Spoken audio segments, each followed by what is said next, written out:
Change is necessary. Change, to make or become different, necessary, required to be done, achieved or present, needed, essential. Therefore, if anyone is in Christ, he is a new creature. Old things have passed away. Behold, all things have become new. 2 Corinthians 5 and 17. Life often brings us to a point of loss, desperation, confusion, and brokenness. I remember having days where I was on top of the world, and I remember having moments where sadness overtook me. I think that, like most people, I've struggled with the idea of moving forward from situations, forgiving people for things they never apologized for, seeking validation and hoping for something more.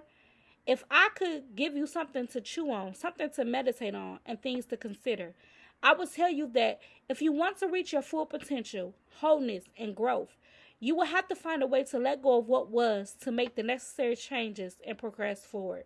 We cannot hold on or do the same thing and expect different results. In fact, that is considered insanity.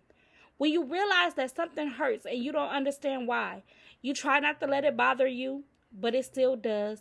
When you try to pretend that it's not there and it gets to you, it becomes time that you do a self reflection, that deliverance take place, that change is necessary.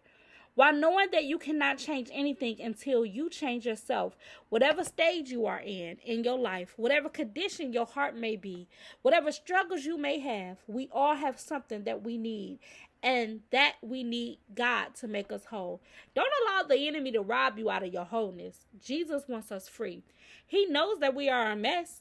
That's why he took on the perfect sacrifice for us imperfect people. He came for us, the broken, the lost, the ones trying to figure this thing called life out.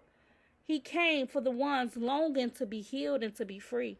I disagree with the statement we need a little more Jesus, when in fact we need a whole lot and more than a little bit. Change is necessary. Change is necessary is not just a title, it's my life. We can't just keep doing the same thing and expecting different. We cannot die in situations. But we have to take a risk of faith like the woman with the issue of blood and get our wholeness, our healing, our deliverance, our freedom. To risk it all. She risked it all. She spent all she had. She grew worse. She was isolated. She was alone. She yet heard about Jesus and knew one touch would save her life. It did. It's bigger than religion and what's on the surface. It's about obedience, about submission, true deliverance and breakthrough. We often continue in dysfunction because it becomes functional. But at some point, you have to see that you are lacking and not reaching your full potential. No matter where you are and no matter what you are facing, trust the process and know you will come out. And that when you put yourself in position for change, you will receive it. Change is necessary.